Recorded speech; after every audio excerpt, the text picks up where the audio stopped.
Herkese merhaba, ben Anzu. Bugün Watsons'la birlikte Maybelline'in yeni paleti için hazırladığım makyajımla karşınızdayım.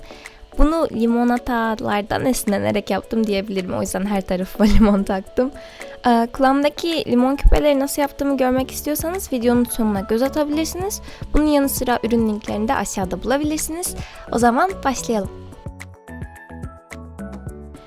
Öncelikle temiz cildime tonik kullanarak başlıyorum. Bunun için Skinny'in Sparkling Toner adındaki toniğini kullanacağım. Bu sefer Revlon'un Color Stay fondötenini kullanıyor olacağım. 110 numarası bana uygun olan rengi. Bu özellikle karma ve yağlı ciltler için çok uygun bir fondöten. Ben kuru cilde sahibim ama güzelce nemlendirdikten sonra bir sorun yaşamadım.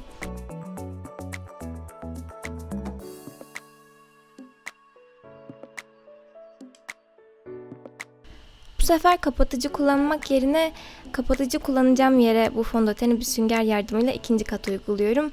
Benim için yeterince aydınlattı, o yüzden kapatıcıya gerek görmedim. Krem ürünlerin kırışıp çok kolay parladığı yerlere transparan bir pudra uyguluyorum. Bu hem sabitliyor hem de parlamasını engelliyor.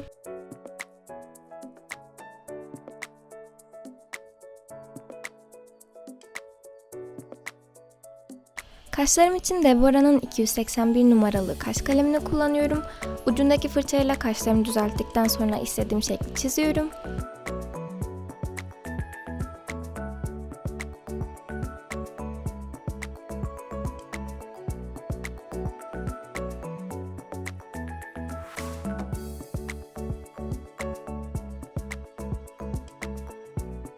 Gözler için Maybelline'in Lemonade Craze adındaki paletini kullanacağım.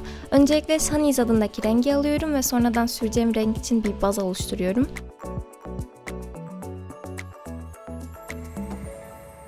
Ardından Lemonade Craze adındaki sarı rengi alıyorum ve bunu tüm göz kapağıma yayıyorum, dışarıya doğru dağıtacak şekilde.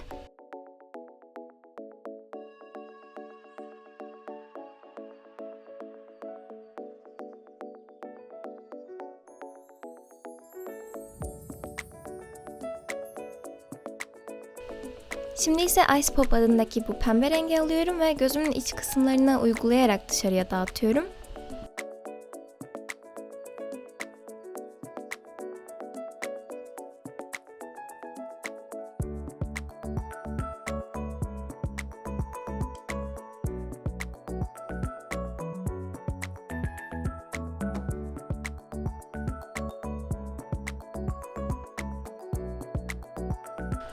Gözün alt kısmı için bu iki rengi karıştırıyorum ve gözün dış kısmından içine doğru yaymaya başlıyorum. Ardından sarı rengine geçiş yapıp gözün iç kısmına bitireceğim.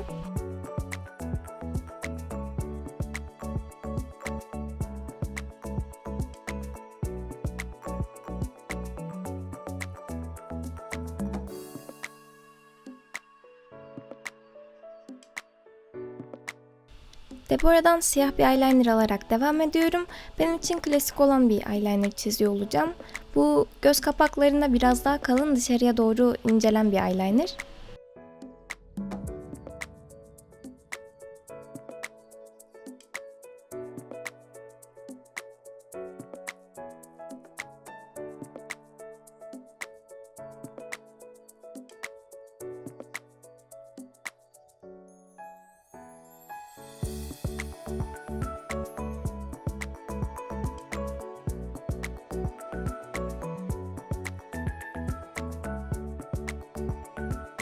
Maskaradan önce bir kirpik bazı uyguluyor olacağım. Bu kirpiklerin hem daha hacimli hem daha uzun görünmesini sağlıyor.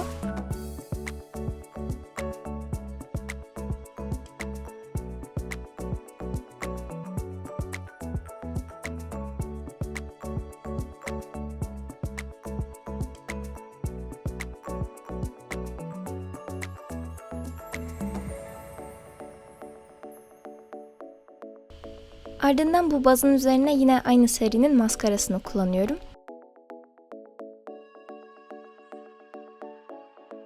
Maskarayı sürme işlemi bittikten sonra sadece gözlerimin dış kısmına kestiğim bir takma kirpiği takıyor olacağım. Bu biraz daha kirpikleri dışarıya doğru uzun gösterecek. Böylece gözümü de daha uzun gösterecek. Sırada burnumu kontürlüyor olacağım. Bu paletten bu iki rengi ağırlıklı olarak kullanıyorum. Öncelikle kahverengi olan renkle başlayıp burnumu kontürlüyorum ama renk her seferinde biraz koyu geliyor. O yüzden diğer renkle bu rengi yumuşatıyorum. Burnumu ve çenemi aydınlatmak içinse bu tonu kullanıyor olacağım.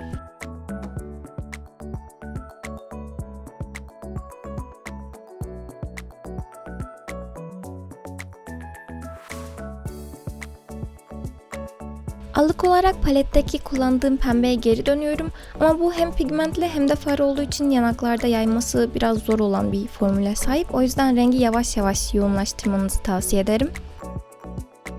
Sırada I Love Makeup serisinin Dragon's Heart adındaki aydınlatıcısını alıyorum. Bunun farklı renkleri mevcut kutuda gördüğünüz üzere. Yanaklarıma pembe olan kısmını kullanıyor olacağım. Burnuma ise sarı olan kısmını kullanıyor olacağım. Burnumun çevresine aydınlatıcıdaki en koyu pembe rengi kullanıyorum ve dışarıya doğru dağıtıyorum.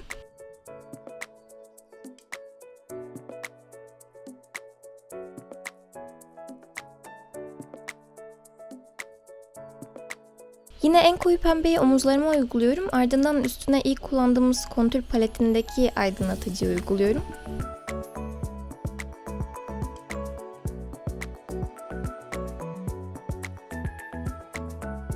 Rujum için Revlon'un 120 numaralı rujuna gidiyorum. Bu daha çok ışıltı veren, renkten çok ışıltı veren bir ürün. Çünkü Pearl serisi olarak geçiyor. Dudaklara boyut kazandırmak için far paletindeki bu iki renge geri dönüyorum. Dudakların alt ve üst kısmına turuncu olanını, ortasına ise pembe olanını kullanıyor olacağım. Makyaj için son olarak sabitleyici sprey kullanıyorum ve makyajımı bitiriyorum. Şimdi ise peruğumu geçici bir boyayla boyuyor olacağım, uçlarını sadece. Bu ürün normalde gerçek saçlarda kullanılan bir ürün, o yüzden kendi saçınıza kullanmakta çekinmenize gerek yok. Ben pembe olan rengini kullanmaya karar verdim. Bir günlük kalıcı bir ürün, aynı zamanda yıkayarak elden de saçtan da çok rahat çıkıyor.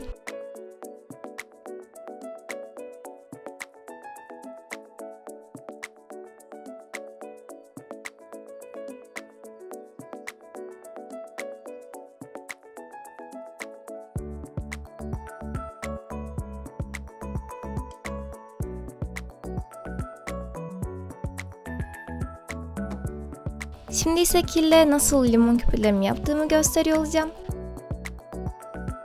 Öncelikle havayla kuruyan bir kille çalışmayı tercih ettim. Eğer elimde kurumaya başlarsa, çatlamaya başlarsa suyla nemlendirip tekrar yumuşamasını sağlıyordum. İstediğim limon şeklini elde edene kadar elimde bu şekilde döndürüyorum. Elimde olan kil kalemine çok sivri olmayan bir uç takıyorum ve limonun üzerindeki gözenekleri oluşturmaya başlıyorum. Bunun için biraz sabır gerekiyor maalesef.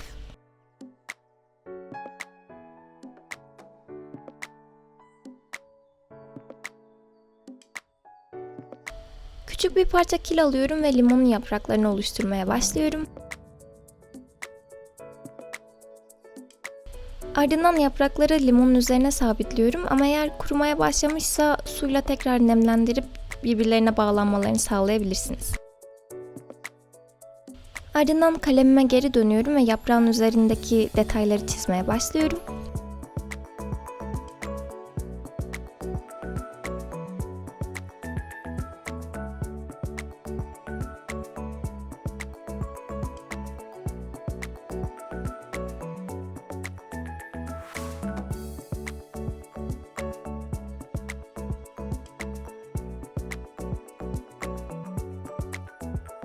İçindeki kil tam kurumadan önce hemen içinden bir kolye ya da küpe ucu geçiriyor olacağım.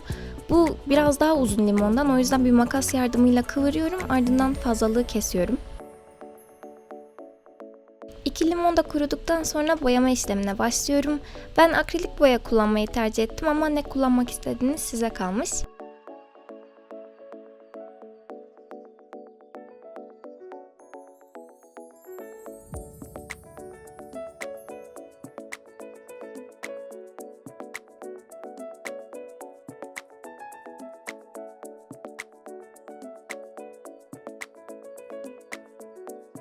Yeşil boyamla biraz sorun yaşadım. İçindeki pigmentler dibine çökmüştü ve çalkalasam da tam olarak karışamadılar.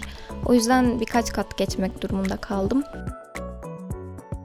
Boyama işlemi ve kuruması bittikten sonra küpelerimiz bitmiş oluyor. Artık son aşamada tek yapmanız gereken bunu bir küpeye takmak. Umarım düzgün anlatabilmişimdir ve umarım beğenmişsinizdir. Eğer beğendiyseniz yorumlara yazıp videoyu beğenmeyi unutmayın ve kanalıma abone olmayı da unutmayın. O zaman bir sonraki videomda görüşmek üzere. Bay bay.